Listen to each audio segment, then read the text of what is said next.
SD mulai gambar-gambar? Kelas 3 SD. Oke. Umur 8 tahun kayaknya. Saya bikin 13 episode untuk di SCTV dulu. Nama acaranya spontan gitu. Kayak dirimu kan dengan yang komik 8 gitu ya. Jadi judul-judul yang udah jutaan gitu ya. Alhamdulillah, saya tuh nggak langsung diturunin di film gitu kan. Jadi waktu itu emang dari kecil pengen banget bikin film.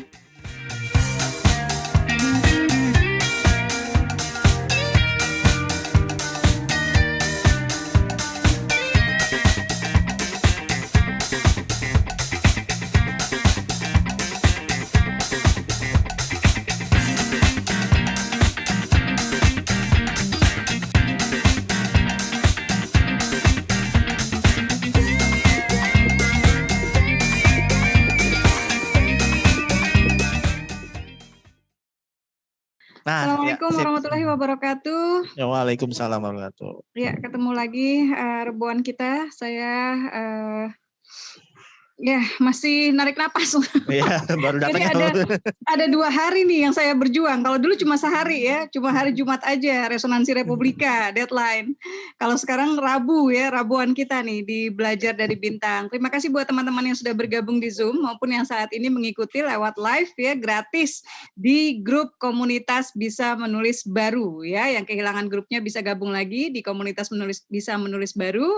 Dan jangan lupa yang masih belum download aplikasi KBM App ya di Google Play Store bisa download dan kamu bisa baca puas di sana ya, bacaan gratisan sampai berbayar ada, dan kamu juga bisa menulis di sana ya. Jadi daripada nyari rumah penerbit kadang-kadang susah ya dan harus melalui seleksi ya, kemudian juga antriannya panjang ya, teman-teman bisa sekarang punya karya yang diterbitkan, punya buku digital lewat KBM aplikasi ya. Bersama kita insya Allah sudah bergabung Mas Anggi Umbara. Ya, sudah ada di sini Bunda. Oke ya, aduh terima kasih Mas Anggi. Hai Mas, gambarmu belum? Iya, gambarnya udah tadi belum keluar, gimana caranya? Oh, ini dari. Oke. Sip. Mas Anggi Umbara, terima kasih sudah berkenan menjadi bintang hari ini ya. Insya Allah nih kita siap banget nih belajar ya dari Mas Anggi. Dan by the way Mas, udah berapa film sih? Saya? Film yang layar lebar yang udah tayang ada 16 ya. Yang tabungannya? Tabungannya yang belum, ini masih ada 7. Masya Allah. Yang dari situ 6, ini tanggal 20 syuting lagi, 1 lagi. Oke, apa tuh judulnya nanti syuting tanggal 20 nih? Judulnya Balada Sepasang Kekasih Gila. Oke, kayaknya unik-unik nih ya, Mas Anggi ya. Mas Anggi cerita dong sedikit perjalanannya Mas Anggi ini, kenapa sih tiba-tiba jadi ke movie maker? Perjalanannya dari lahir sih udah di lingkungan film ya, karena ayah saya kan dulu saudara, ibu juga pimpinan produksi, jadi dari lahir udah ngeliat syuting. Terus umur 5 tahun tuh ayah saya meninggal. Terus ya udah langsung secara finansial keluarga gitu jatuh miskin, semiskin-miskinnya, kontrak rumah segala macam.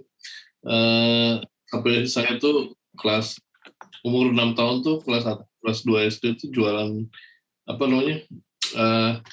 Kantong plastik tuh di pasar, itu jualan plastik di pasar. Terus jadi tukang ojek kayu, jadi jualan nasi uduk lah di sekolahan sendiri. Tapi dari situ saya udah suka dengan ini, suka berimajinasi gitu ya, jadi saya bisa gambar dulu. SD tuh mulai gambar-gambar sketching komik gitu, terus di sketching gambar terus dibikin dilipet di staples gitu, jadi buku komik gitu, terus saya jualin 50 perakan gitu. Dan itu laku gitu kan, komik-komik. Itu kelas berapa Mas? Kelas 3 SD.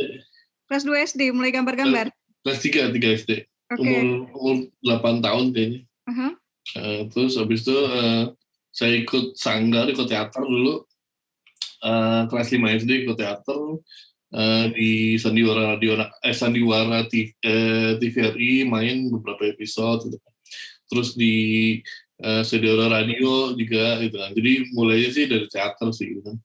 Teater Maria Untu waktu itu. Terus habis itu SMP mulai belajar nulis. Nah, belajar nulis ini unik nih. Jadi ayah saya yang udah meninggal itu ninggalin berbagai macam barang-barangnya dia, dan ada 2 karung di situ skenario semua. dari yang dia udah bikin sampai yang belum dia bikin, cuma tulisan tangan doang gitu. Terus saya baca, oh ini harta karun nih. Saya baca, oh gini caranya nulis skenario gitu kan. Oh ini caranya nge-sketsa dulu nih, nge-sketch skenario itu akan menjadinya seperti apa. Di sketch awalnya dulu, karakternya dulu, apanya dulu gitu kan.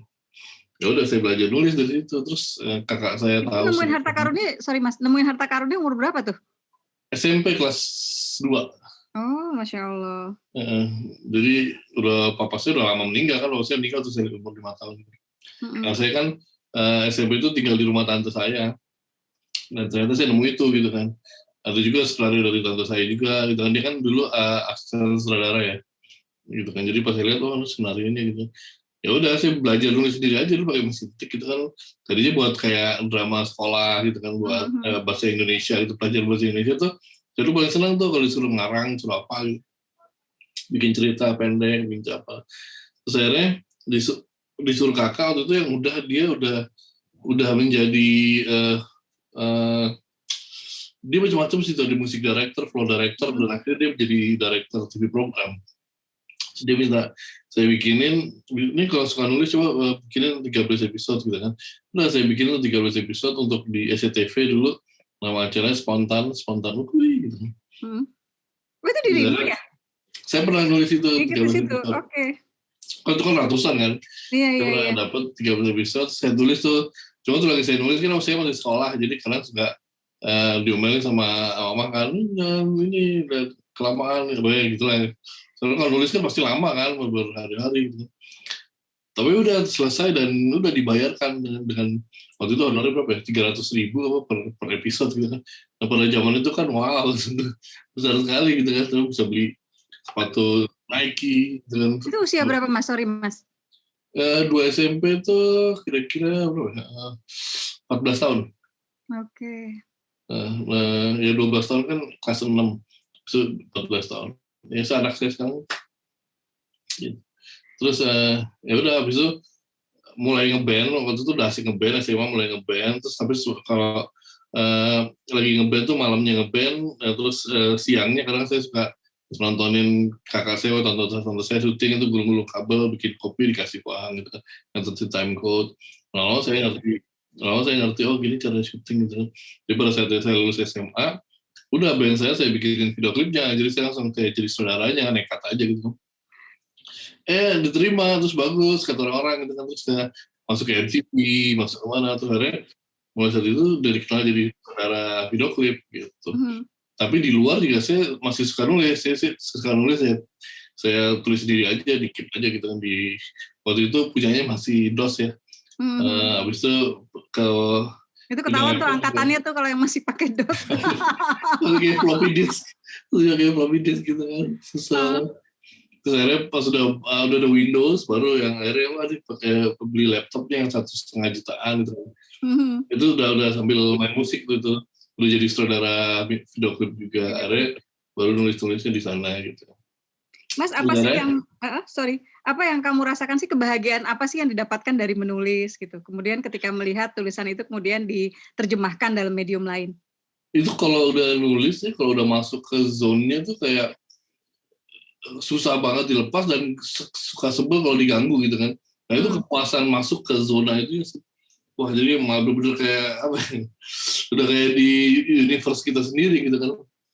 Tapi kalau untuk masuk ke situ yang susah tuh buat ngedapetin, karena suka berjam-jam di depan komputer nggak bisa masuk gitu kan. Nah itu yang masih suka sampai sekarang masih suka ngalamin gitu kan. Jadi kepuasannya sih pas udah jadinya tuh, jadi draft pertama aja kayaknya udah seneng banget, udah kayak pengen banget kita share ke orang-orang, pengen banget orang lain tuh baca tulisan kita gitu kan. Gitu sih, kepuasannya lebih ke fulfilling aja di dalam gitu. Iya, jadi buat teman-teman kita nih boleh ya Mas punya mimpi gitu ya, sekarang nulis ya, suka bikin-bikin cerita, siapa tahu nanti jadi sutradara gitu kan, beken kayak gitu dong. kan? Harus dong, kalau kan tuh siapa yang nulisin depannya, kalau nggak dari kita semua kan, teman-teman kita. Iya Mas, by the way, terus kemudian proses belajarmu sendiri gimana? Dan satu hal yang relate kan gini ya, termasuk ya sekarang udah jadi sutradara tenar lah gitu ya, salah satu hitmaker gitu kan dengan jutaan penonton gitu.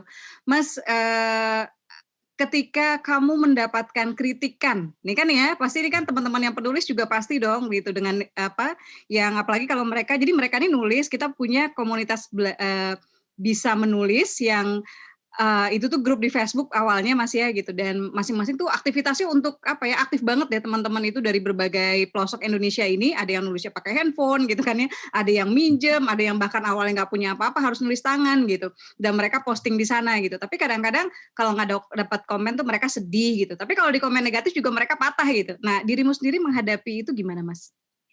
Ya, harus bisa memilah aja sih, memilahnya kritikan atau komennya itu pertama yang niatnya untuk memberikan kita benar-benar memperbaiki diri, terus sama yang ada yang komen tapi untuk meninggikan diri mereka tuh ada tuh gitu kan, komen-komen coba mereka untuk apa ya, untuk show off lah mereka punya ilmu lebih di penulisan kayak gitu kan, atau juga yang ketiga yang perhatian ada juga ya, ingin menjatuhkan kita itu ada juga gitu. Banyak banget justru gitu kan. Nah lebih ke memilahnya itu aja sih kalau bisa dilihat komennya, oh ini nggak objektif nih gitu kan, oh ini lebih kayak pengen ngejatuhin apa pengen show off dirinya, ya udah nggak usah didengerin gitu. Tapi tetap santun sih, jangan di juga gitu, tetap harus dihargai juga gitu kan, tapi jangan diambil gitu. Kalau nggak ada hikmahnya gitu. Sebenarnya sih saya suka dikritik gitu kan, tapi kalau misalnya kritikannya itu yang benar-benar bisa mencerahkan saya gitu kan, misalnya oh ini ada plot hole-nya di sini nih, di sini, terus saya pikir oh benar juga gitu. Nah itu sering gitu kan, oh iya kenapa nggak kepikiran ya pada saat itu ya gitu. Banyak juga kayak gitu. Cuma itu setiap film pasti kedepannya memperbaiki lagi gitu. Iya. Tinggal kita belum berjodoh nih Mas, aku berharap one day nih kerja bareng Anggi Umbara. Iya dong, kapan dong kita? Ayo dong. Dikasihnya komedi melulu nih sama produser. Berapa ya bikin yang drama. Mas, iya itu mudah-mudahan teman-teman aminkan ya, mudah-mudahan nanti ada kolaborasi nih Asma Nadia sama Anggi Umbara. Amin, amin ya. Mas Anggi, kalau teman-teman pasti ya yang paling sering nih pertanyaan dari komunitas bisa menulis ini, mereka curious, wondering cerita seperti apa sih yang menarik untuk divisualkan, gitu. Kalau menurutmu gimana? Kalau menurut saya semua cerita menarik untuk divisualkan. Gimana cara kita menyampaikan? Cara visualnya sih director gitu ya. Dan gimana cara menuliskannya itu juga.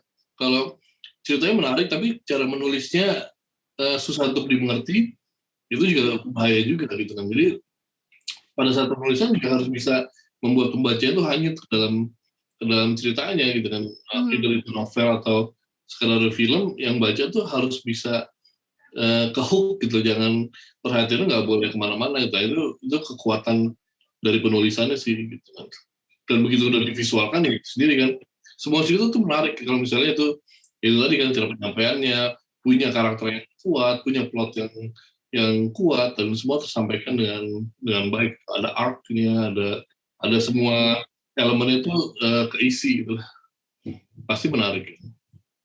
Kalau ini ada nggak Mas, misalnya kalau dari genre-nya sendiri gitu, misalnya entah dari cerpen, novel gitu, mana sih yang lebih menarik gitu? Atau sekarang kan sebetulnya juga ada puisi ya Mas ya, yang kayak Hujan Bulan Juni gitu ya, yang difilmkan gitu. Kalau kamu sendiri lebih prefer yang gimana Mas? Menurutmu yang lebih potensial untuk difilmkan? Tergantung nih potensial difilmkannya dari kacamata apa dulu. Kalau kacamata produser pasti yang bisa mengambil penonton sebanyak-banyaknya gitu ya. Pasti yang dicari pasti yang lebih ke percintaan sih kalau yang penonton, kalau dari produser biasanya, karena cinta itu kan universal gitu kan. Jadi lebih dicari ada romansnya, terus komedi juga sangat penting gitu. Komedi kan semua orang ingin dihibur lah dengan tawa gitu. Itu sih yang lagi in banget sih. Kalau sekarang justru makin kesini makin thrillnya makin baik ya, kayak yang thrill bikin perasaan thrill gitu, bikin perasaan suspense, tegang, takut kayak horor gitu juga lagi naik juga nih sekarang nih gitu kan. Jadi lagi tinggi juga nih hype-nya gitu. Jadi sebenarnya sih di genre manapun asal cerita itu bisa ya itu kuat banget sih, menarik sih harusnya. Kalau saya sih nggak mendeskripsikan genre dan nggak mau mendiskriminasi genre manapun, jadi semua genre sih saya suka gitu. Jadi mau novel, cerpen, peluangnya sebetulnya ini ya Mas ya, yang penting dia punya rasa ya. Jadi Iya, misalnya entah romansnya gitu kan, entah iya, komedinya gitu kan ya, dan iya, entah mungkin tadi ya thriller gitu ya, tegangnya iya, gitu, takutnya gitu ya. Jadi ini teman-teman bisa jadi acuan nih yang tadi disampaikan Mas Anggi gitu. Kalau menulis ya, jangan apa ya, jangan nggak ada isinya gitu ya, harus ada sesuatu nih gitu, entah romansnya karena itu bahasa universal sih yang tadi Mas Anggi sampaikan ya. iya. Dan kalau bisa harus ada sesuatu yang itu tadi kan sebuah gagasan dari penulisnya gitu. Kalau nggak ada gagasannya, ya akan balik ke itu aja sih, itu lagi. Tapi kalau nggak ada gagasan yang disampaikan, jadinya kosong gitu kan. Jadi kalau misalnya apa ya, kayak contohnya kayak gagasan tuh kayak membuka sudut pandang baru loh. Ternyata hubungan ini tuh nggak begini doang ya gitu ya. Ternyata orang yang begitu tuh ada ini di baliknya ya gitu. Harus ada gagasan yang bisa mencerahkan penontonnya sih gitu kan, yang jadi bisa tersentuh dari cerita itu gitu. Oke, Mas, tadi kamu bicara soal gagasan yang bisa menyentuh. Berarti pesan dalam sebuah cerita itu penting dong? Sangat sangat penting. Itu yang akan tersisa di penonton, di benak penonton, akan dibawa sama mereka. Itu namanya sticking power-nya ya. Kalau kita punya sticking power nggak sih dari cerita kita gitu. Itu penting banget sih. Oke, jadi mulailah menulis dengan punya pesan ya Mas ya tadi ya, yang mencerahkan gitu ya. Jadi ada Biasanya kan sesuatu. biasanya ada 3 kekuatan kan, biasanya stopping power, striking power, dan sticking power gitu kan. Jadi kalau stopping power itu adalah apa yang membuat cerita yang bisa menyetop perhatian penonton kepada yang lainnya. Jadi perhatiannya hanya kepada si tulisan atau film tersebut gitu. Jadi harus punya stopper gitu, harus punya stopping powernya gitu. Mau kamar mandi nggak jadi kamar mandi nih gitu, kayak gitu. Harus punya stopping power. Oke. Striking powernya juga harus punya. Striking itu ya itu tadi apa namanya, konfliknya, terus gagasannya apa gitu. Nah itu harus bisa nge-strike si penontonnya gitu kan.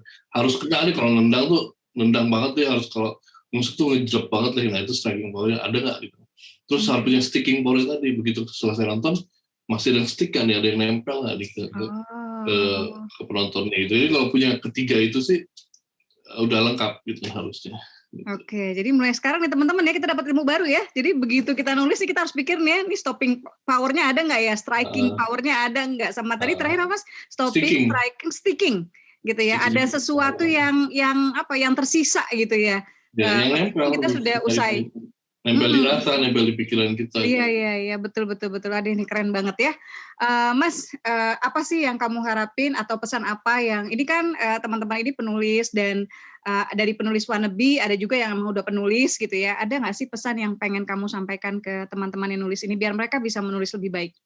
Ya itu menyeimbangi teori sama praktek sih gitu kan. Oke. Biasanya tuh ada yang uh, banyak banyak yang tahu prakteknya, wah nulis gini-gini, tapi nggak tahu teorinya gitu kan. Dia nggak tahu gimana membuat babak per babaknya gitu. Jadi ringkih gitu kalau fondasi nggak kuat itu ambiar gitu kan. Jadi harus dibuat dulu berdasarkan teori yang benar, dan secara prakteknya tuh harus pasti bacanya gitu, itu harus dapat gitu, harus nyampe gitu kan. Jadi secara apa ya, kalau dari Islam mungkin secara syariat dan hakikatnya lah gitu kan. Harus bisa jalan bareng gitu. Jadi nggak cuma teori doang dan nggak cuma jadi asal jadi doang gitu. Jadi duanya harus imbang sih gitu. Ini jelek banget sih teman-teman ya, nggak tahu. Tapi kalau buat Asma nih ngerasa yang barusan Mas Anggi sampaikan gitu, itu berarti satu pesan untuk tetap belajar ya nggak sih Mas Anggi gitu kan? Oh iya, Kita saya tuh pas jangan kita banget. ngebut gitu kan, nulis aja gitu ya, tapi belajarnya enggak, bacanya enggak. Gimana Mas? Iya betul. Nah itu tadi kan pada prakteknya ya harus benar-benar eh, nggak boleh nggak boleh egois gitu kan. Kita dengerin kayak tadi kan, dengerin masukan dari orang itu penting gitu kan. Tapi penting juga untuk bisa memilahnya. Gitu. Terus apa ya, pas udah jadinya pun, udah jadi skenario pun, ya itu tadi kan tetap memberikan ruang untuk dikoreksi, untuk diperbaiki gitu. Karena kan kalau nulis kan gitu kan selalu ada draft sekian, draft sekian, draft sekian. Tapi kalau dari kita selalu memberikan yang terbaik di setiap draftnya itu sih pasti. Mengimbanginya itu sih yang harus menyiasati, mengimbanginya supaya akhirnya jadi sebuah karya itu seru banget sih. Itu harus benar gitu. Mas, Maksudnya gini ya, rekan-rekan sekalian ya, ini kita sekelas Anggi Umbara gitu loh, gitu ya, masih mau memperbaiki diri, masih berusaha untuk mempersembahkan yang terbaik gitu. Jadi kayaknya kalau kita yang masih cemen gitu ya, masih belum ada apa-apanya nih kita gitu ya, nggak boleh banget sombong. Udah jadi juga nggak boleh sombong ya Mas Anggi ya. Kayaknya Nggak kalau boleh, sombong itu nggak boleh. prosesnya berhenti ya. Nah, Iya. gimana sih biar mencegah itu loh Mas Anggi? Maksudnya kayak dirimu kan dengan yang Comic 8 gitu ya. Jadi judul-judul yang udah jutaan gitu ya. Gimana sih mencegah supaya nggak gampang kena sombong gitu? Ini kan kita kalau teman-teman maksudnya gimana ya, manusiawi kalau pas dipuji itu kita terbang, melayang gitu kan ya. Eh, Mencegahnya gimana? Itu penyakit yang sulit untuk dicegah sih. Maksudnya ya lihat ke atas aja sih. Jangan, maksudnya masih banyak orang yang di atas kita gitu kan. Maksudnya kayak penulis-penulis hebat kayak Pramoedya Anantatur gitu kan. Masih itu kalau kita bandingin tulisan saya sih nggak ada apa-apanya dibandingin dia gitu kan. Yang sastrawan-sastrawan itu gitu kan. Apalagi ngeliat ke Hollywood gitu, apalagi ngeliat ke Korea gitu kan. Karena suka ya itu kayak dijedotin aja, gila lu cerita lu nggak seberapa sebenarnya gitu. Maksudnya banyak ini aja Dirimu sih kayak aku sih Mas. membuka wawasan aja sih paling perluas wawasannya aja sih. Kalau kita jangan bermain jangan cukup puas dengan berada di kolam kecil gitu kan. Jadi kalau bisa ya wawasannya terbuka seluas-luasnya gitu. Jadi kita tahu kayak kita ngelihat ke pantai atau ke laut itu kita benar-benar ya kan ngelihat itu kecil banget ya gitu kan. Harusnya kayak gitu terus gitu kan. Jadi biarpun kita udah black belt gitu kan sebenarnya udah dapat penghargaan dari orang atau apapun, tapi kita in our mind kita harus tetap merasa kita white belt gitu kan. Gitu sih. Jadi supaya ya itu nggak kena penyakit sombong tadi kan gitu. Oke, ini pesan ya buat teman-teman yang udah silver, yang udah platinum ya, ini yang royaltinya udah lumayan ya di KBMF ya, mudah-mudahan bisa mengamalkan nih yang Mas Anggi sampaikan tadi, jangan cepat puas bermain di kolam kecil ya, dan harus melihat di kolam yang lebih gede ya Mas ya, di lautan yang lebih luas ya. Oke, Mas Anggi, siapa sih yang penulis favoritmu? Nah, siapa tahu bisa jadi rujukan juga nih buat teman-teman. Penulis skenario. Skenario boleh, penulis secara umum cerita boleh, atau sutradara favorit juga boleh. Kalau penulis luar tuh saya suka Aaron Sorkin yang biasanya barengan sama David Fincher. Itu sekarang dia udah jadi sutradara juga gitu. Tapi tulisan-tulisannya dia keren-keren. Dan series-series yang dibikin tuh kalau dia pernah bikin series itu keren banget sih. Kalau sutradara saya suka Terrence Malick. Terrence Malick itu yang bikin The Tree of Life. Dia bikin cerita tentang apa ya, tentang pohon kehidupan gitu, dan itu beyond banget sih, itu transcend dan dalam banget gitu. Dalam itu rasanya gitu yang nyampe, padahal nggak ada kata-katanya gitu, cuma balutan gambar, musik sama whispering orang, suara whispering gitu aja, tapi bisa bikin melayang gitu. Kalau saya tuh gila banget sih gitu. Kalau sastrawan paling ya Pramoedya Anantatur tuh suka banget sih gitu kan. Sastra dia tuh keren sih. Oke. Mas, salah satu yang jadi ini nih, jadi perbincangan kami ini gitu ya, tentangmu gitu ya, pokoknya nyampe jadi omongan itu adalah seorang Anggi Umbara itu orang yang bukan hanya bisa create gitu, bukan hanya creator, bukan hanya bisa berkarya gitu, tapi dia bisa packaging-nya tuh oke gitu. Dia menciptakan ikon, dia menciptakan, nah ini loh gitu. Gimana sih ngebangun itu gitu, biar kita bisa berkarya dan kemudian kita bisa bikin branding yang bagus buat karya kita itu. Jadi katanya tuh Mas Anggi itu bisa banget branding gitu karyanya. Kalau jadi gini, alhamdulillah saya tuh nggak langsung diturunin di film gitu kan. Jadi waktu itu emang dari kecil pengen banget bikin film. Langsung SMA juga pengen banget bikin film. Jadi emang cita-citanya pengen banget bikin film. Tapi sama Allah tuh dikasih jalan dulu. Yuk ke ini dulu nih, ke video klip dulu. Jadi belajar bikin video klip, belajar bikin visual yang menyentuh gitu kan, visual yang baik gitu kan. Terus dengan mengolah rasanya seperti apa. Belajar di situ dulu sih. Setelah dari situ tahun 2003 baru masuk ke iklan. Nah, masuk ke iklan ini di drill dengan produksi yang disiplin gitu kan. Kita ikut klien, maunya klien apa, kita ikut advertising agency secara komunikasi. Jadi tahu nih komunikasinya mau apa yang dibahas. Jadi udah bener belajar selama 10 tahun dulu nih sebelum masuk ke film. Karena film pertama saya itu kan Mama Cake ya, waktu itu syuting sih umur 29 ya, 28-29 tuh kapan syuting 30. Jadi benar-benar yang 10 tahun nih setelah lulus SMA disuruh belajar di video klip dan di iklan dulu. Jadi sebelumnya secara visual dan secara brandingnya kan, kalau bikin iklan kan kita harus pikirin tuh brandingnya tuh seperti apa gitu. Ada AIDA tuh, ada awareness, interest, awareness, interest, desire, dan actionnya, call to actionnya harus dipikirin kan tuh 4 step itu kan, itu dalam memulai sebuah promotional marketing di film. Jadi harus ngerti juga sih gitu. Nah itu secara branding, secara visualnya juga harus dipikirin juga gitu.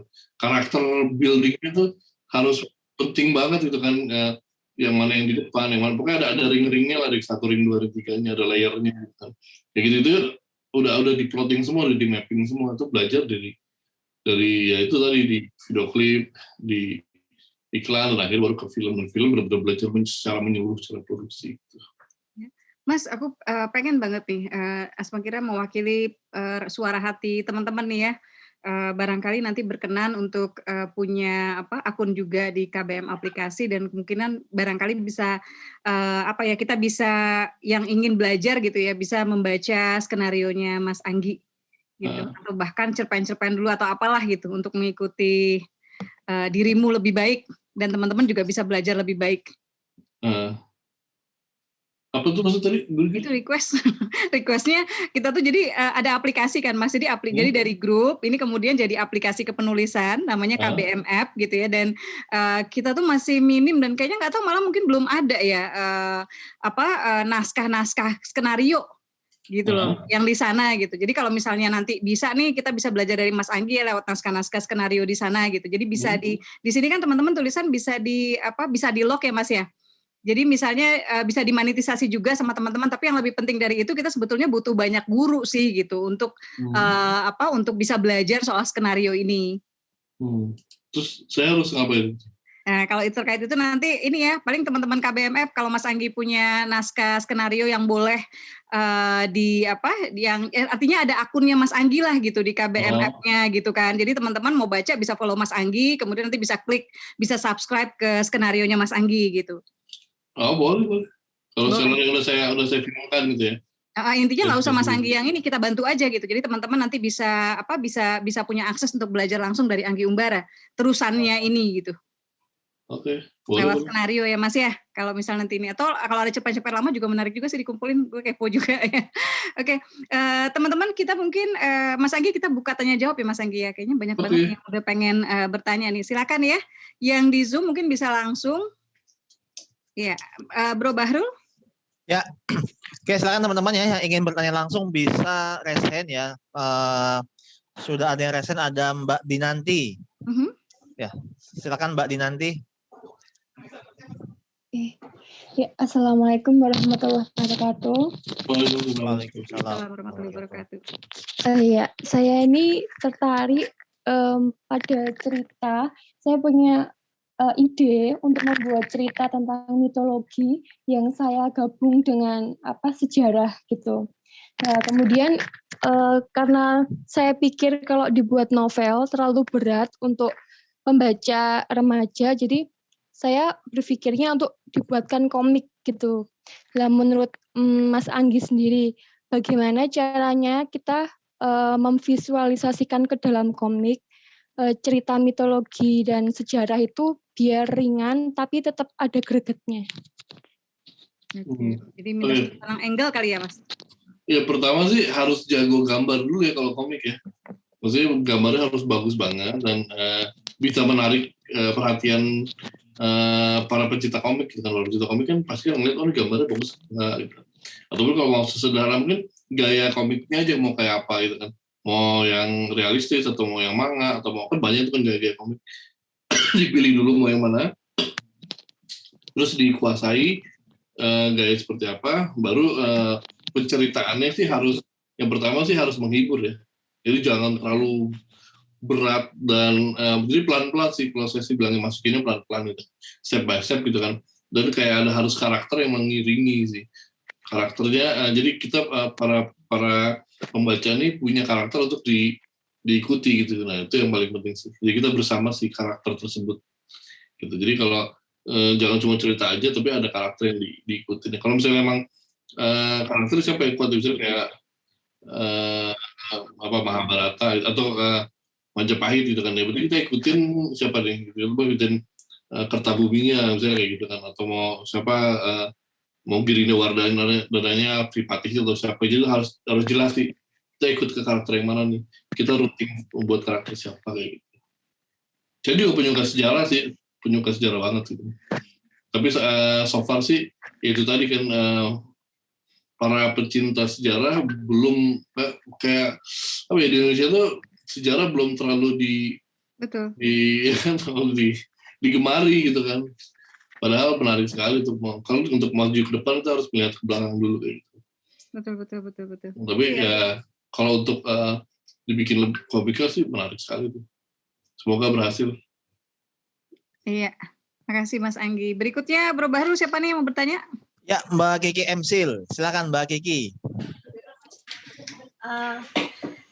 Kak, saya mau nanya, kalau misalnya dalam pembuatan skenario untuk film, misalnya diangkat dari novel, apakah itu pure semuanya diambil atau dipotong-potong? Kayak misalnya Comic 8, untuk menghidupkan filmnya, apakah ada part-part yang harus dipotong atau langsung saja di copy paste dari cerita ke filmnya?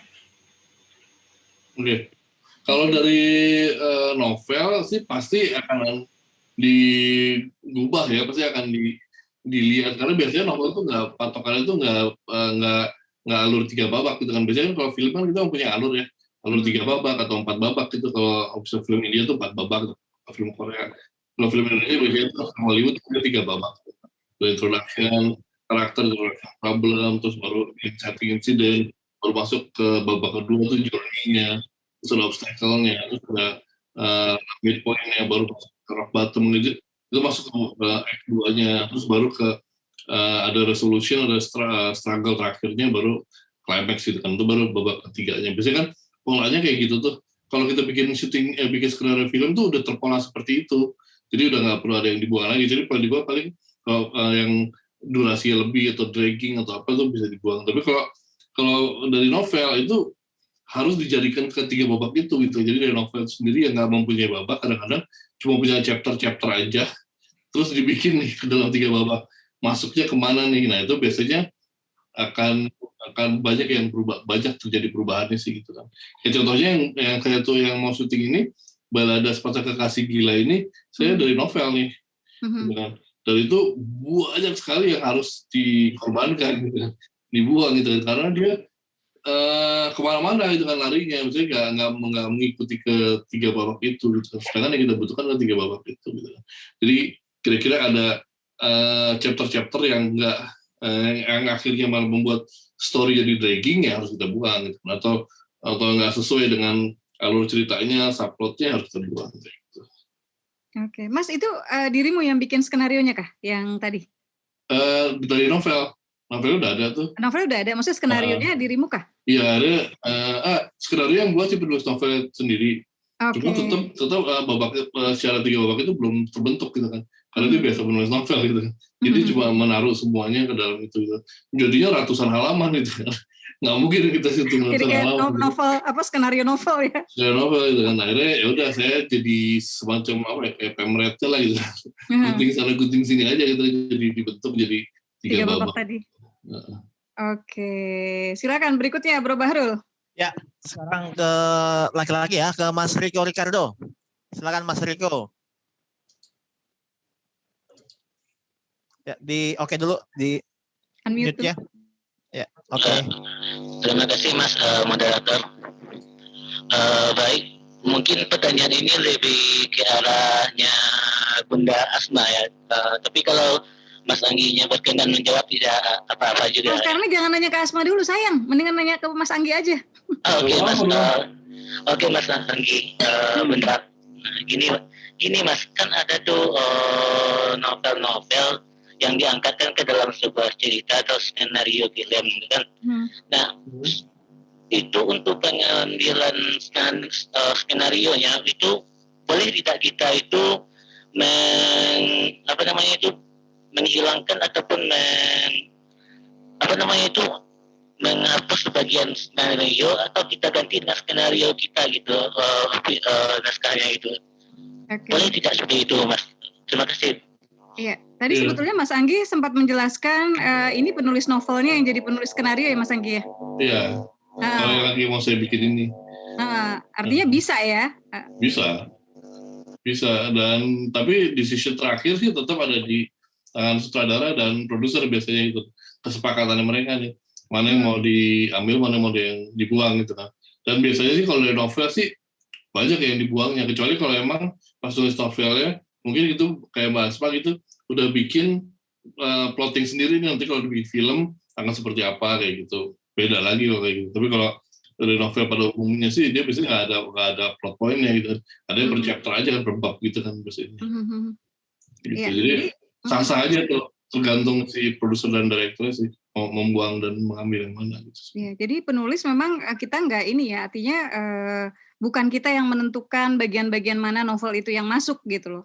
Lebih kepada nanti ya diskusi bareng tim ya Mas Anggi ya, yang menentukan gitu. Karena kan PH biasanya sudah kebutuhan visual dan kebutuhan tulisan itu beda gitu. Itu sih yang Asma lihat gitu. Jadi ini memang karya film ya medium yang berbeda banget ya Mas Anggi ya. Jadi memang kalau novel biasanya memang banyak dipotong, kalau cerpen mungkin diperkaya ya Mas Anggi.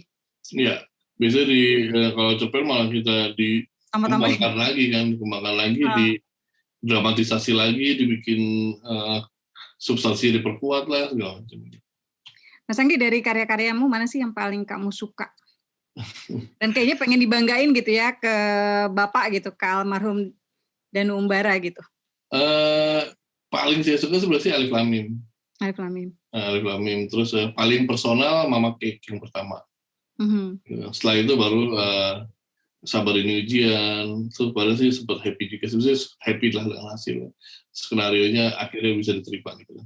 Terus tadi hampir bagian ending itu mau dibuang loh, bagian yang dramanya. Dia mau lucu-lucuan banget.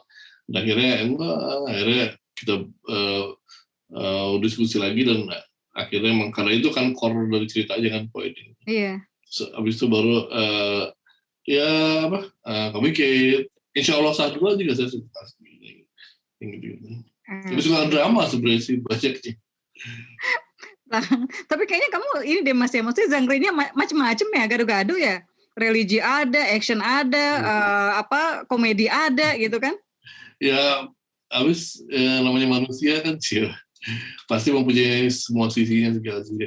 Jadi kalau ya itulah maksudnya kalau pure director sih kalau menurut saya itu saudara harus mampu menerjemahkan semua jenis skenario sih ke dalam visual, ke dalam cerita, ke dalam film gitu. Kecuali kalau saya ngeliatnya kalau saudara nggak bisa, sayang aja kalau saudara diblokin, ini saudara komedi, saudara fiction gitu, saudara gitu. Kenapa nggak semuanya gitu?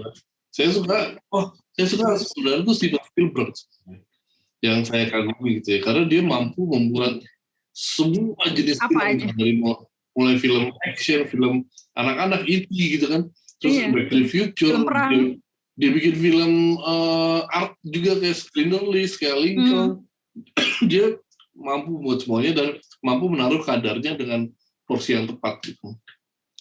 Iya, ini mungkin menaruh challenge ya Mas, tantangan ya. Jadi kalau di sutradara begitu, kita yang penulis juga gitu kali ya, pengen juga kita bisa nulis apa aja gitu kan. Jadi nggak cuma drama aja, tapi juga bisa nulis komedi gitu ya, bisa nulis religi, bisa nulis yang thriller juga gitu ya. Jadi kalau ilmunya tuh beda-beda loh, itu saya belajar sekarang. Dari teman-teman, ilmu untuk menulis komedi itu sangat beda gitu dengan drama. Terus nulis horor juga beda banget gitu kan. Jadi komedi sih yang paling susah sih sama fase gitu. Susahnya Mas. Nah ini banyak juga ya teman-teman yang lagi belajar nulis komedi nih di komunitas Bisa Menulis. Komedi itu kan banyak teorinya kan sebenarnya. Kalau kita nggak tahu, jadinya akan cringe gitu kan. Maksudnya kalau nggak tahu teorinya, jadinya nanti nggak akan matang gitu kan. Jadi maksudnya kita mesti tahu premis setup punchline-nya apa gitu kan.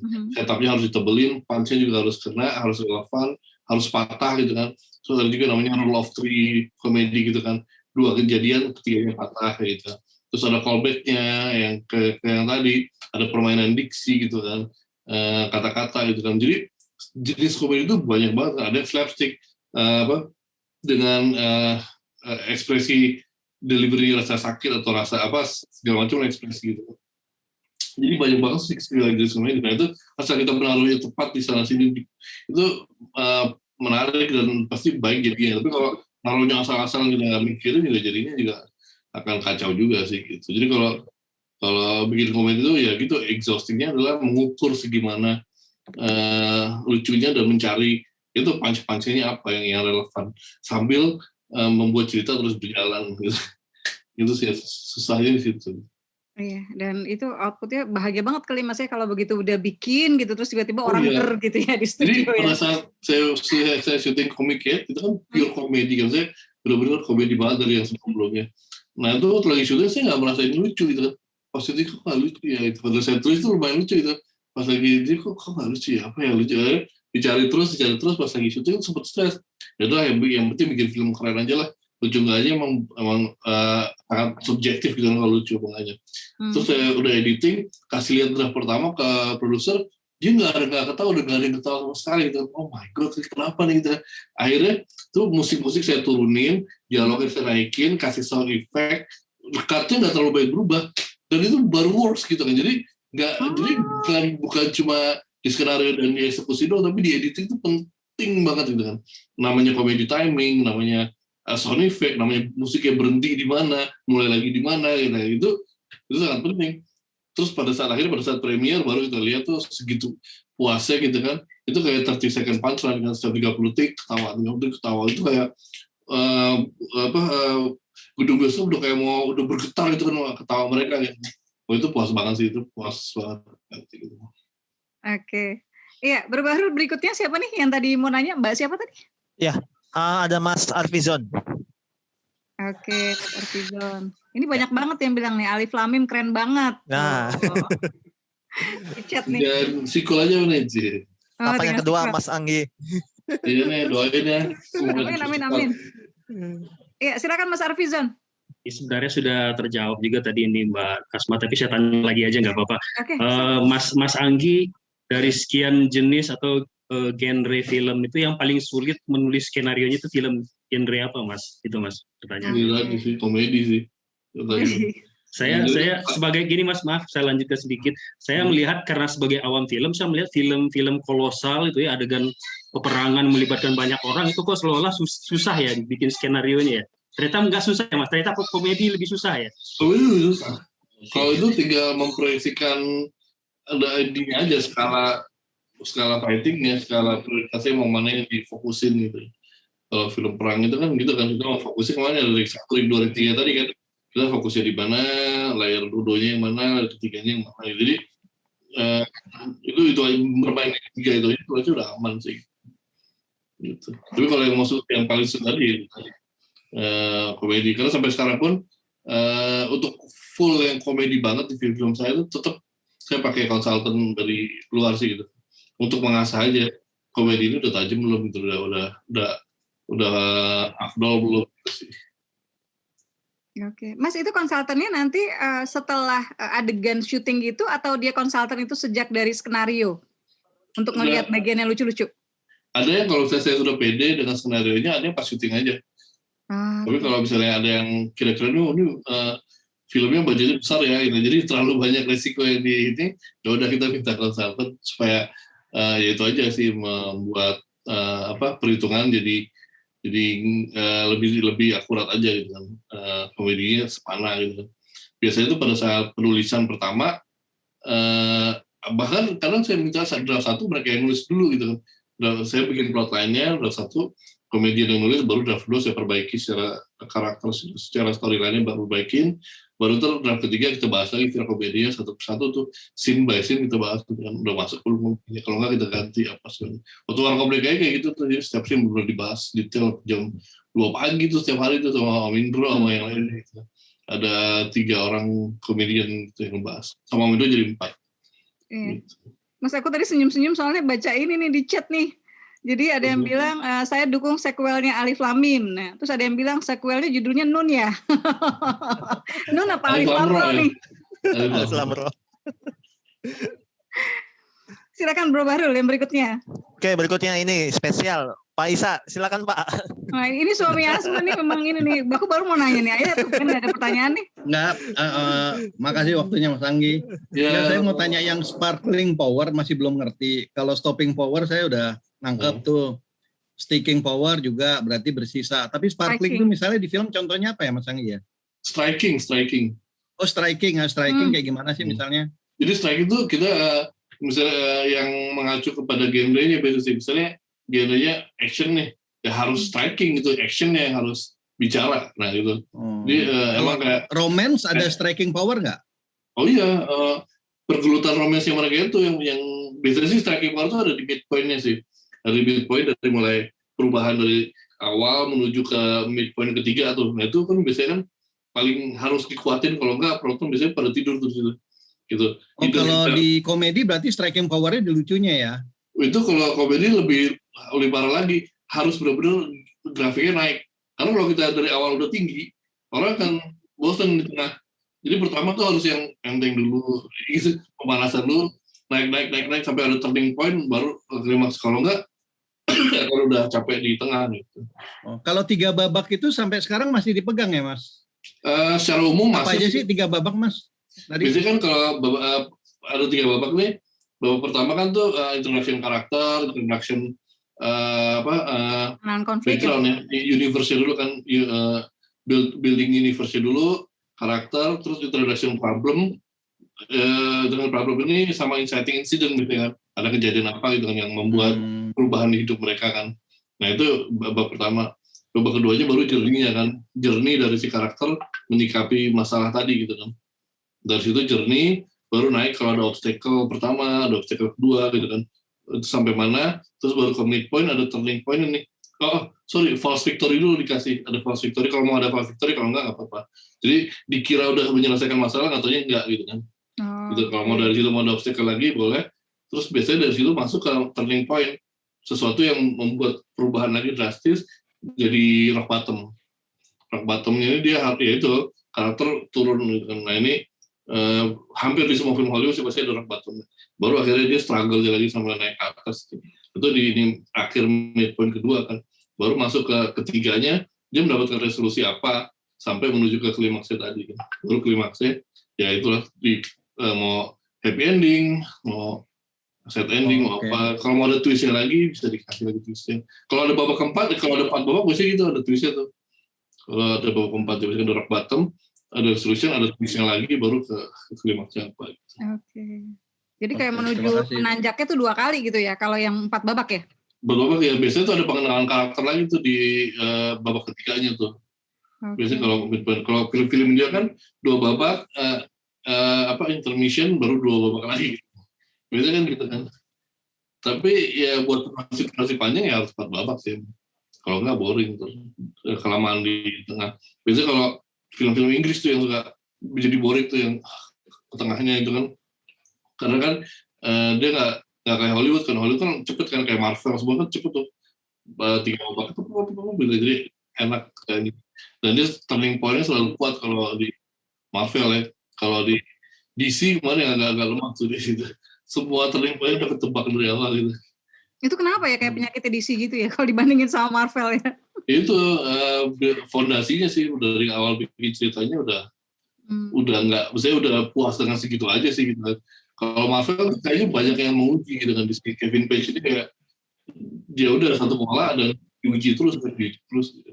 Sampai selalu ada poin yang nggak ketebak di midpoint keduanya kan, mau ke babak ketiga mau perpindahannya gitu.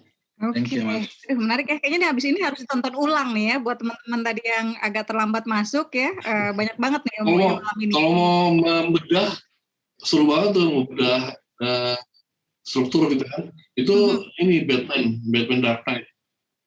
Oke. Itu sampai 7 babak kalau itu udah 7 babak. Itu naik turun sampai wah gitu. Makanya kaya banget tuh ceritanya, storytellingnya rich banget dan subplot di setiap karakter itu ada gitu buat. Iya. Berasa Mas, sih. Mas, tentang Alif Lam Mim benar nggak sih sebetulnya ada semacam ya dipersulit gitu? Kalau dari pernah yang ada sih ya pasti diturunkannya karena nggak ada yang nonton ya, nonton dikit. Contoh cuma 80.000, 100.000 segala, nggak nyampe 150.000 lah pokoknya gitu. Tapi kalau waktu lagi promosinya ya emang sulit.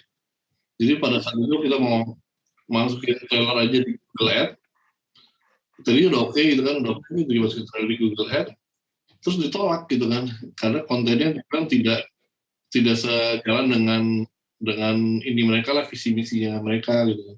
Terus kita potong bagian yang mana itu tanya, pokoknya secara konten invalid lah gitu. Terus sampai ada 30 detik pun kita masukin nggak bisa. Jadi untuk mempromosikan film itu yang susah pada saat itu gitu. Oleh Google Ads, Mas. Google Ads, padahal kita bayar kan. Untuk trailernya ya, Mas? Kalau Facebook gimana? Nggak dihambat? Facebook nggak tahu deh. Kayaknya sih waktu itu satu paket ya, orang digitalnya tuh bilang begitu. Makanya saya diminta ini di karton aja jadi 30 second apa gitu kan. Tetap aja nggak bisa gitu. Karena yang udah masuk ke mereka dulu udah menit dulu 248 kan. Terus masuk ke yang apa TV screen tuh yang di pokoknya di Jakarta lah gitu ya. Itu awalnya udah oke gitu kan. Oh iya kita support promonya gini. Kita kasih trailernya, total beberapa hari kemudian maaf ya kita kayaknya nggak bisa nih karena nggak sesuai dengan ini kita apanya nggak sesuai gitu kita bingung kan. Ternyata ada adegan orang pakai gamis berantem sama pasukan polisi gitu lah, pokoknya ada itu nggak boleh tuh ternyata gitu kan, ada pertikaian garis lurus antara rakyat sama polisi atau agama dan polisi, kayak agamanya yang jadi bermasalah. Gitu. Jadi sensitif. Udah lolos sensor ya Mas ya? Sensor nggak masalah itu sensor. Nah itu aja pas lagi mau promosi ke beberapa grup-grup tertentu aja sih yang di Indonesia gitu, yang kayaknya emang nggak suka atau nggak sesuai dengan visi-visi mereka gitu. Oke, gimana ya? Oke, sip. Makasih banyak, Kita Mas. padahal cuma beda ruangan doang, Mas Anggi. Mas Anggi, katanya Aisyah, sabar itu ujian deep banget, Bang. Resep banget nontonnya diulang-ulang. Terus dari Rizky, aku nonton filmnya Mama Cake itu Comic 8, Warkop DKI, dan lain-lain, keren. Saya masih punya satu pertanyaan nih buat Mas Anggi ya, tapi sebelumnya satu lagi deh, Bro Bahrul. Ya, dari Mas Dani ya. Mas Dani. Silakan, Mas. Singkat Mas, langsung Mas. Makasih atas kesempatannya. Saya langsung tanya ke Mas Anggi aja. Jadi kan Mas Anggi banyak genre film yang udah dibuat ya. Dari semua genre itu yang paling lama proses pengerjaannya itu yang mana, Pak? Terus sama tambahan untuk Bunda Asma. Jadi kalau misalnya kita menguasain semua genre seperti misteri, roman dan sebagainya sebagai penulis tuh boleh-boleh aja apa enggak ya? Wajar atau gimana? Jadi atau harus saklek satu aja gitu, satu genre aja yang dikuasain gitu. Makasih. Waalaikumsalam. Waalaikumsalam warahmatullahi wabarakatuh. Mas Anggi silakan.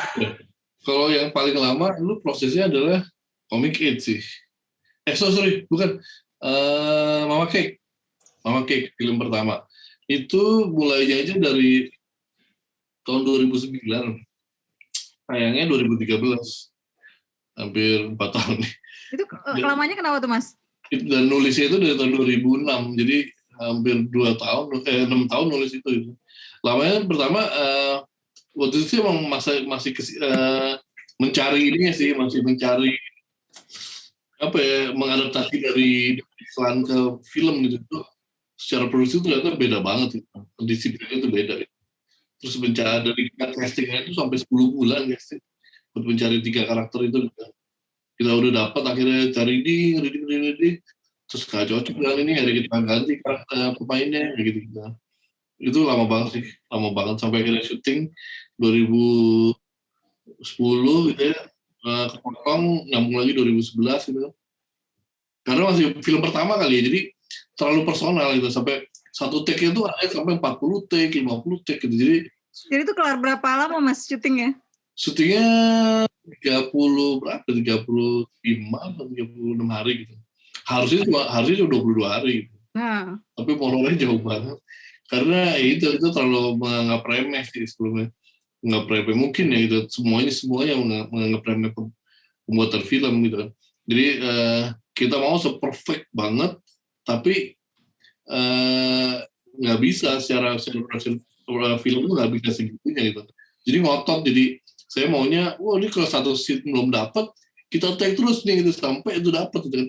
Sampai 37 take gitu. Ini lain produser semuanya udah ngomel-ngomel gitu. Itu nggak mungkin belum, tapi pergelutan kan, nggak mungkin ini belum jadi sini. Jadi harusnya sehari bisa 7 scene, Kambil cuma 3 scene, 2 scene gitu. Jadi chaos lah pokoknya, kita belum bisa mengadaptasi antara kebutuhan itu film seperti apa, karena biasanya kerjanya di iklan dan video gitu. Jadi semuanya masih mencari jalan.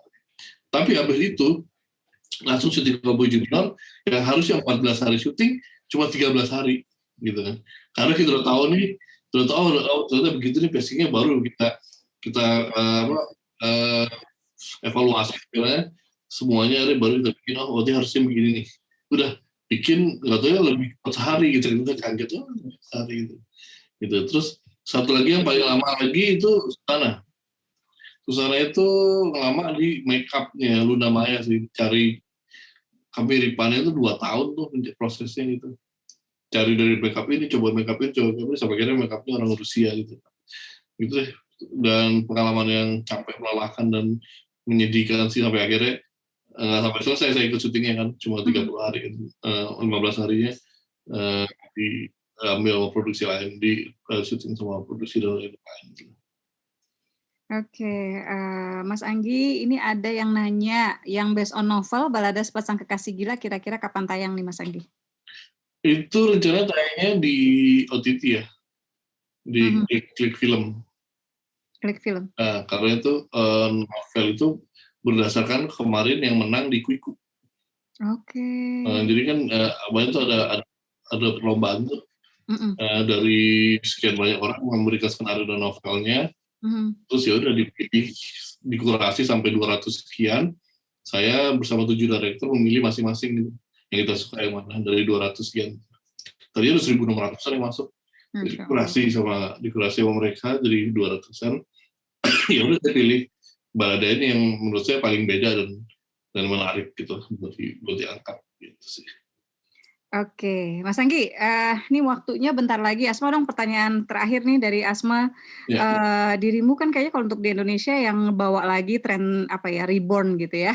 Nah, apa sih? Nah, kemarin tuh kita sempat diskusi di Belajar dari Bintang ini tentang republish, karena Asma kan juga beberapa novel tuh republish ya gitu. Cuma bedanya novel Asma kan, maksudnya kalau kayak yang Mas Anggi angkat itu kan sudah well known banget gitu loh. Jadi masyarakat tuh udah tahu gitu, kayak Warkop masyarakat udah tahu semuanya gitu kan, Susana masyarakat udah tahu semuanya gitu. Apa sih yang dirimu tambahkan gitu, atau resep apa sih untuk membuat produk yang kita reborn gitu ya, itu bisa tampil celing gitu dan malah lebih memikat gitu. Ya itu sih, pertama waktu lagi ditawarkan saya juga nggak langsung mengiyakan gitu kan.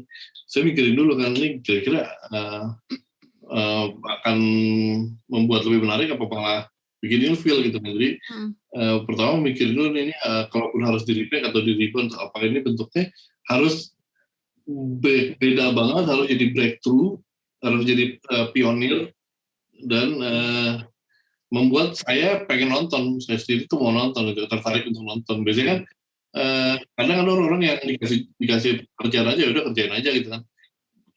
Maksudnya nggak mikir apakah saya menarik untuk nonton sesuai dengan selera saya gitu kan. Ya itu pertama sih, saya harus suka dulu nih, harus suka, dan saya harus menarik dulu nih, mau nonton apa enggak nih gitu kira-kira. Dan baru dilihat balik lagi direfleksi ke market, kena apa enggak nih gitu yang saya buat gitu sih. Gitu. Jadi pertama sih banyakin referensi dulu sih, banyakin reference, dan ya itu Warkop Reborn itu menariknya adalah tadinya yaitu mau menghidupkan ketiga karakter itu sih gitu, dan membuatnya jadi dengan prostetik, dan secara teknis ini harus mumpuni gitu, dan secara rasa harus dapat. Nah gitu, jadi benar-benar yang diangkat tuh nostalgianya, itu sih, nostalgianya dapat, rasanya dapat, itu sih paling penting. Dan komedinya harus top notch dan harus general banget. Komedinya nggak boleh yang ribet, nggak boleh yang mikir gitu kan. Harus yang gampang dicerna masyarakat gitu kan. Itu benar-benar dipikirin banget sih secara konten dan secara marketingnya gitu. Nah, itu yang bikin jadi menarik sih. Ada nggak mas-mas nonton itu, misalnya pasti kan merujuk kan ya, nonton ulang lagi gitu ya, warkop gitu pastinya gitu kan ya. Terus bikin ini mas notes ya mas, misalnya bagian mana yang dirimu pengen pertahankan, bagian mana yang pengen kamu perbarui gitu nggak? Iya, enggak, tadi saya ngambil dari 3 film itu kan. Jadi ngambil dari Chips, terus ngambil dari Setan Kredit sama Aki Jongkok dulu baru Setan Kredit gitu kan. Udah itu aja dari 3 film, jangan kalau terlalu banyak malah ngerinya jadi riuh gitu. Jadi mau kita fokus ke 3 aja udah banyak sebetulnya itu. Jadi daripada mau remake 1 nih Setan Kredit doang gitu kan. Kita perlebar lagi tapi juga nggak terlalu lebar banget. Jadi dari 4 film sih sebenarnya. Cuma yang mana tahan nggak terlalu kuat. Jadi bajunya secara look dari Chips gitu kan. Terus secara secara cerita plotnya dari Eki Jongkok yang ngejar harta karun gitu kan. Cuma secara obstacle-nya dia harus lewatin yang horor yaitu si Setan Kredit gitu kan. Itu aja sih misalnya dikuatin banget jadi plot yang menarik gitu kan. Dan kalau untuk ngambil semuanya itu ambil paling secara humasnya aja, secara humas gitu. Jadi yang gimmick-gimmicknya Jangkrik Bos, dengan terus yang malah tahan, kayak gimmick-gimmick yang omongan-omongannya sih, dan semua ke-34 film itu disebutkan di dalam kalimat gitu. Jadi Aki Jongkok lo gitu, atau wah dongkraknya antik bos kayak gitu. Jadi apa ya, itunya kamu kalau menyeluruh lah, kafah lah gitu secara filmisnya gitu, secara brandnya gitu ya, secara brandnya harus menyeluruh gitu kan. Itu dengan soundtracknya bener lah semuanya. Jadi nggak bisa setengah-setengah sih kalau kayak gitu, harus full gitu, mikirinnya. Ada unsur yang ini ya mas, yang pas kamu lihat gitu, jadi nambah pertanyaan gue, maaf ya. Yang unsur yang pas kamu lihat itu, misalnya terus kemudian kayaknya ini bisa gue tambahin deh gitu. Jadi hal semacam pembaruan gitu, yang jadi catatan warkop misalnya. Nah yang warkop itu pembaruannya adalah kalau dari dulu kan dia kan meta jokes ya, berbicara ke kamera ya. Nah ini perbaruannya adalah kita keluar dari, bukan berbicara ke kamera lagi, kita keluar dari kameranya gitu. Jadi masuk ke dimensi kelima, harusnya bukan dimensi keempat. Makanya bisa ketemu sama si Susana yang beli sate tuh, gitu. Di ending tuh kan bisa ketemu sama Roma Irama gitu kan. Nah itu sih, itu pembaruannya dari saya gitu. Jadi joke-nya dibikin bukan cuma meta jokes lagi, bukan cuma nabrakin ke dimensi keempat, tapi dimensi kelima gitu. Keluar dari kamera, keluar dari film itu sendiri, masuk ke film orang lain kayak gitu. Jadi lebih bebas banget ya. Iya, dan alhamdulillah sih keterima. Pas lagi itu ngakaknya parah gitu kan, yang ketemu sana, ketemu Roma Irama, dan kita cuttingnya dengan Roma Irama beneran gitu kan. Nah itu alhamdulillah sih works gitu. Itu sih pembaruannya itu paling. Terus sama bukan pembaruan sih jatuhnya ya, apa ya, ya itu kayak misalnya membuat kalau emang sih jatuhnya kan ini bukan pabrik kayak asli gitu kan. Jatuh itu kayak apa, makan kayak vegetarian, makan daging cuma terbuat dari tahu gitu kan. Tapi tetap enak, tetap harus enak gitu. Rasanya nggak boleh beda. Itu sih yang paling penting, gimana cara membuat ingredients yang beda tapi dengan rasa yang sama itu. Itulah mengolahnya, itulah mengolah rasa Indomie yang maksudnya apa sih, mie ayam geprek tapi berasanya kayak ayam geprek tapi bukan ayam geprek kayak gitu. Itu tapi ini sih mas menarik banget sih, visioner banget gitu loh, karena aku bener-bener nggak kebayang yang Dono Kasino Indronya tuh diperankan oleh mereka itu gitu loh. Itu jadi ikut yang paling kepo banget gitu waktu siapa sih gitu kan, sampai Abimana gitu kan, nggak kebayang banget kan. Iya, dan banyak juga pemain yang akhirnya mundur karena nggak tahu, nggak percaya gitu kan, gimana dulu mau bikin kayak gitu kan gue bukan dia, maksudnya nggak bikin dia menjadi, maksudnya gimana. Banyak beberapa yang kebingungan di tengah, gue nggak bisa deh gitu, kayak gitu ada beberapa. Cuma akhirnya kita ketemu sama 3 orang yang sejalan aja visinya gitu kan, dan percaya sama saudaranya, percaya alhamdulillah gitu. Jadi ya itu butuh kepercayaan sih dalam sebuah produksi. Kalau misalnya udah salah satu pemain yang nggak percaya atau gimana mendingan jangan diterusin gitu kan, karena itu akan jadi jadi benalu ntar ya, jadi permasalahan gitu. Mendingan secara dari awal tuh harus benar-benar secara tim harus solid dulu, harus solid lah gitu kan, jangan ada ini. Kalau ada kayak udah kayak potensi masalah gitu ya, nggak percaya deh gini, yang mendingan diberesin di depan.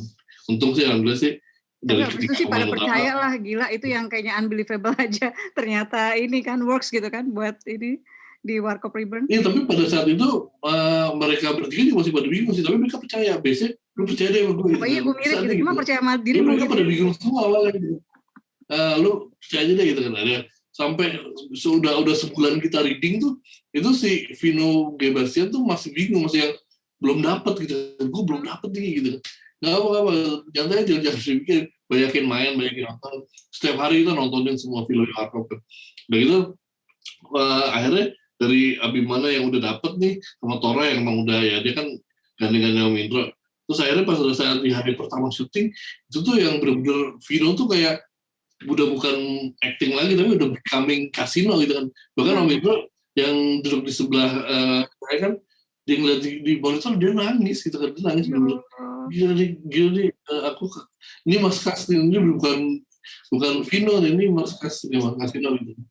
Udah segitu ya gitu kan, akhirnya berarti alhamdulillah berhasil gitu kan. Kalau nggak saya dilihat orang banyak. Iya, congrats ya Mas ya untuk semuanya. Ini ada masukan bukan ada masukan sih, ada komen semangat lagi ya para sineas. Aku tuh tempat favorit selain masjid, toko buku dan bioskop. Nunggu film Bang Anggi pokoknya, dan duet maut Bang Anggi dan Bunda Asma, Jo dan Kas gitu. Amin. Amin. Ini udah nyampe ya. Iya. Oh, Surga yang Tadi Dudukan 3 udah mau tayang ya. Oh iya, by the way ini teman-teman ya, Asma udah ada ini nih. Ya, ada Surga yang Tadi Dudukan 3. Tadi kita conference Mas, minta preskon, minta doanya ya. Yang mau baca sudah tayang sejak tanggal 3 Maret di aplikasi KBMF ya.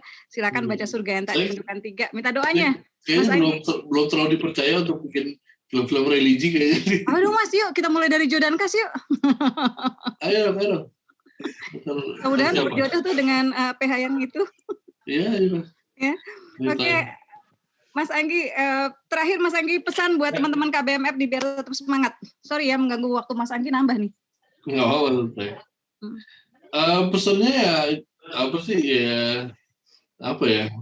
Kalau dari saya ini aja mengetahui mencari benar apa tujuan hidup kita dulu sih gitu. Misalnya emang kita ditakdirkan dan merasa ditakdirkan untuk menulis, ya terusnya menulis gitu kan. Tapi kalau mending coba-coba atau setengah-setengah atau apa, mendingan sih cari yang lain yang bisa lebih reliable untuk dijadikan tambatan hidup lah gitu maksudnya. Jadi karena jadi penulis dan jadi filmmaker itu bukan coba-coba sih gitu kan. Itu benar-benar sebuah panggilan sih kalau menurut saya gitu kan. Karena kalau baru di tengah umur udah 30, udah mau 40 gitu kan, terus berubah pikiran mau kemana tuh agak sulit gitu kan. Dari mumpung masih muda ini benar-benar tancapkan gitu kan. Kalau emang kalian merasa kalian callingannya ada di nulis, di membuat cerita, di apa, ya lakukan dengan sungguh-sungguh gitu kan. Determinasinya benar-benar harus yang ya jihad lah, sungguh-sungguh lah gitu kan. Belajarnya benar-benar gitu kan, di semua lini ya, di teori, di praktek, di lingkungan, semuanya kan di dunia ini kan semuanya kan belajar gitu sih. Jadi ketahuilah tujuan hidup kita dulu, tentukan tujuan hidup kita dulu mau kemana gitu. Itu sih. Oke, Mas Anggi, ada yang bilang Mas Agung pribadi film religi Alif Lam Mim, Mas Anggi dipercaya banget nih. Nah, ya. Mudah-mudahan kita tunggu ya Alif Lam Mim 2 ya, dan kolaborasi. Terus ada yang gini, aduh maaf ya, ada yang bilang saya juga mau kayak Bunda Asma ngajakin buat kolaborasi, kayak ngajakin makan somai. Itu ngomong aja ya gitu. Kenyataannya sudah sering ngomong sama Mas Anggi. Kita emang belum nih ya, tapi mudah-mudahan siapa tahu yang mengaminkan gitu ya, banyak. Nanti ada jalan insya Allah. Mas Anggi, terima kasih banyak kesempatan waktunya untuk kami semua. Tadi kalau yang bertanya sempat ya harusnya menyebutkan dari mana, itu akan terlihat tuh kita dari mana gitu ya di KBM ini. Dan minta doanya buat teman-teman KBM, mudah-mudahan istiqomah menulis ya. Dan kalau bisa nggak berhenti nih, jangan kayak Asma Nadia berhenti di menulis aja ya. Mudah-mudahan dikembangkan tuh, jadi kayak Mas Anggi bisa ngedirect juga ya. Dan proses bisa jadi produser, kita kekurangan produser nih. Kurang produser tuh ya. Ini yang udah royaltinya lumayan nih di KBM ya. Yang platinum tuh lumayan tuh Mas Anggi. Ya jadi kita tunggu juga karya-karya Mas Anggi. Ntar kita chat ya Mas. Mudah-mudahan bisa buat bisa jadi pembelajaran pastinya buat teman-teman. Nanti kalau ada akunnya Mas Anggi Ubara di KBMF, jangan lupa di follow, di subscribe ya. Nanti ke skenario-nya dan teman-teman bisa belajar langsung apa yang tadi disebutkan oleh Mas Anggi. Mas Anggi, thank you banyak ya. Mohon maaf lahir batin kalau Asma ada salah dan kebanyakan banget tanyanya. Terima kasih sekali lagi waktunya buat teman-teman semua. Terima kasih sudah bergabung. Sampai jumpa di Belajar dari Bintang berikutnya hari Rabu ya seperti biasa. Dan jangan lupa ya baca Surga yang Tak Dirindukan 3 di aplikasi KBMF. Nyelip aja iklan ya. Oke, Mas Anggi kita foto bareng dulu ya Mas Anggi ya. Oke, silakan Mas Bahrul. Ya, silakan teman-teman ya, bisa dihidupkan kameranya. Masing-masing bisa screenshot dan nanti kita upload di akun media sosial. Ini apa ini? Ya. Ini literasi. Literasi. Oke. Silakan teman-teman, hitungan 3, siap-siap ya. Salam literasi. Oke, 1, 2, 3. Yang tadi Mas Anggi salam apa tuh? Metal. Baik. Metal sekali lagi. Metal sekarang. Yuk, salam metal semuanya ya. 1, 2, 3. Oke, thank you Mas Anggi. Salam buat keluarga di rumah, sehat-sehat selalu ya. Sekali lagi terima kasih banyak ilmunya. Doanya buat semuanya. Semoga ada manfaat ya. Pasti ada manfaat. Thank you Mas amin, ya. amin. Buat teman-teman termasuk juga yang saat ini mengikuti di live Facebook di grup komunitas Bisa Menulis Baru ya. Mudah-mudahan bermanfaat. Bisa dilihat lagi dari awal ya percakapannya karena daging semua ya, ilmunya banyak banget ya.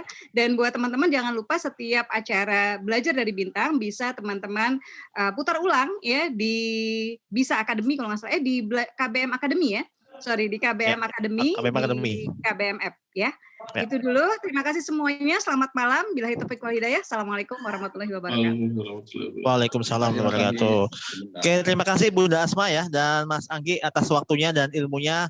Teman-teman semua yang hadir malam hari ini silakan bisa di-share pengalamannya yang didapat ya di akun media sosial ya. Biar juga yang lain bisa menerima manfaatnya juga. Oke, itu aja malam hari ini teman-teman dan pastikan juga pekan depan di waktu yang sama ya, di jam yang sama kita kembali hadir menyapa teman-teman semua. Kemudian pastikan juga bergabung di grup WhatsApp yang kita miliki dan di akun channel Telegram. Pastinya juga bergabung di Facebook grup Komunitas Bisa Menulis Baru untuk dapat informasi update tentang event-event yang lainnya. Oke, itu aja yang bisa kita sampaikan. Terima kasih juga Pak Isa ya atas waktunya. Kita ketemu lagi di minggu depan teman-teman dan kita tutup dengan baca hamdalah. Alhamdulillahirabbil alamin dan doa akhir majelis ya. Subhanakallahumma wa bihamdika asyhadu an la ilaha illa anta astaghfiruka wa atubu ilaik. Terima kasih. Assalamualaikum warahmatullahi wabarakatuh.